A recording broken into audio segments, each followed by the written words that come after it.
guys, it's Ian Flanagan. We're here in Module 3, Making Offers. And I just want to talk briefly about the different types of offers that we can structure with sellers. I'm going to start with cash offers. I think it's very, very important for you to understand how to structure just a cash offer. Because a lot of times if the house is, if it's a really nice house, most folks just will not accept an all cash offer because that's typically at a wholesale price and that's at a pretty steep discount. But I still think it's very important to understand how to structure that. The second one, the terms offers, that's when we're going to ask the sellers to accept a small down payment and the balance in monthly payments. And we're going to go into a little bit more detail on each one of these. I just want to cover these briefly here. And then a lease option, controlling the property without ownership. I think it's important to understand that strategy just because a lot of sellers possibly wouldn't accept your cash offer. If they're not going to accept your terms offer, then you have another purchasing strategy, in your toolbox so you just don't lose on the deals. So back up to the cash offers. When you're making cash offers on houses, typically these are ugly houses only. And you don't want to really be paying more than 50, 60 cents on the dollar if the property's really, really beat up. That's just the way it goes. If the house is really ugly, you need to have a cash offer that you can make these folks. And there's a lot of different ways that you can fund cash offers. If you're out there networking, you're looking for private money, and I think everybody should be constantly looking for private money because it can really help grow your business very, very quickly and explode your business in some instances is what we've experienced. Hard money is available. They're typically just 6 to 12 month terms, high points, high interest, but the money is available. And there has been a lot of hard money coming back into the marketplace to help investors really move inventory and get these properties turned around and sold. Another source of capital would be a line of credit. Those of you that have good credit or have lines of credit, you can definitely leverage those to buy and sell property with. IRAs, you understand how powerful tax-free investing through a self-directed Roth IRA. Once I learned about how powerful that was, it really blew me away. And I've had some great success investing out of my IRA. Banks may not necessarily give you, cash to buy property, but banks do like lending on real estate because there's real solid collateral there. So don't ever rule a bank out from being able to get capital from. And then joint venturing with other investors, very, very powerful. As you're building your team, you're building your networks, you're going to be running into a lot of other investors that are looking for deals. So definitely you want to joint venture with other investors. Those are the guys that have capital to close cash deals.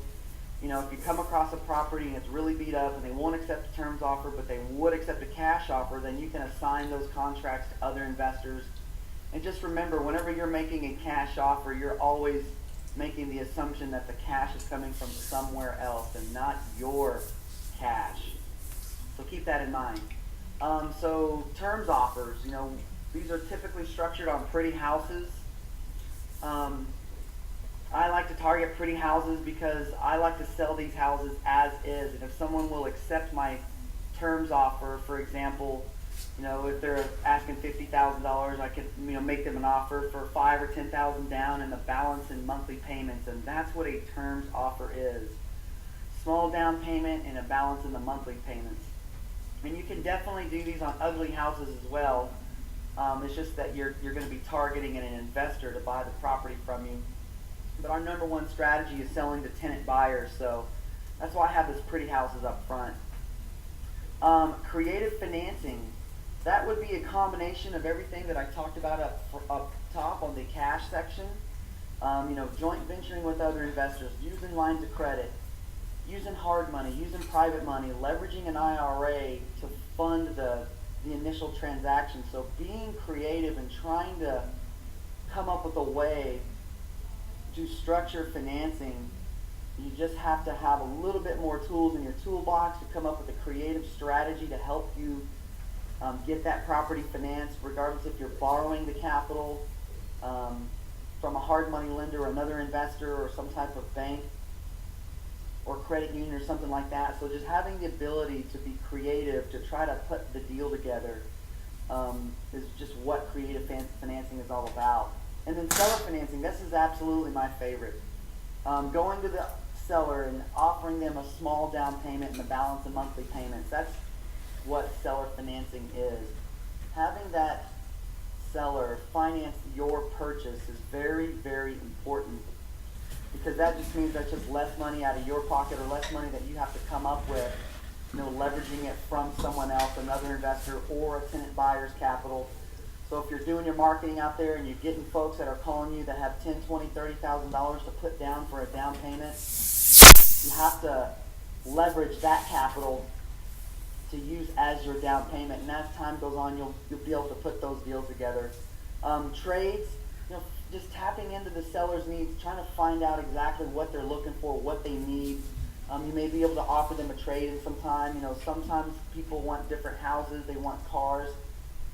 So just getting into the seller's mind and finding out what they need, and just a trade is just another way to creatively finance your property. And then once again, joint venturing with the seller, that would be a little bit more advanced term strategy.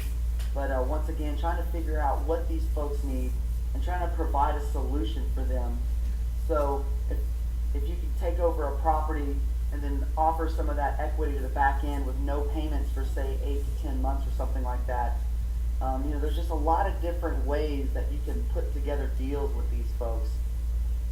And then the lease options. I think it's important. Lease option is not my number one strategy, but I definitely think that you need to have a grasp on it. And essentially, it's just control without ownership.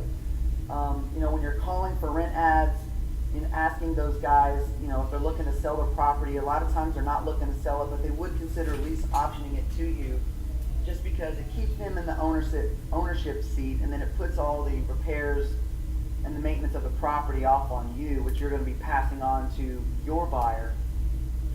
So, just the most important part about doing a lease option is trying to get the longest term that you can on the front end with the seller.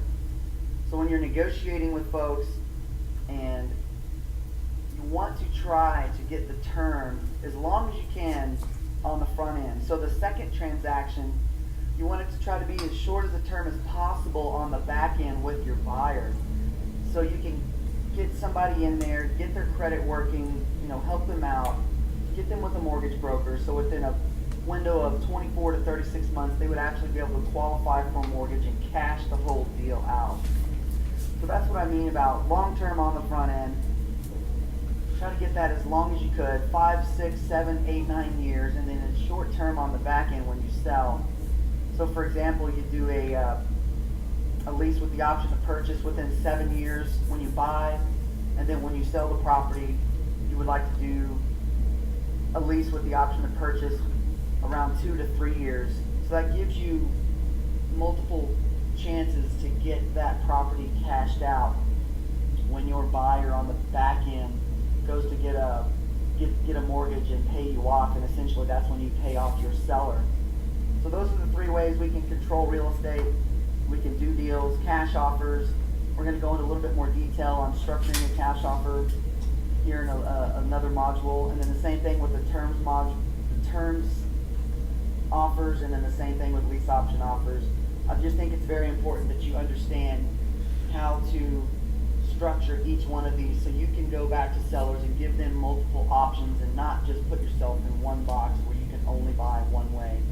So these are the 3 different ways that I like to purchase, and we'll see you on the next video.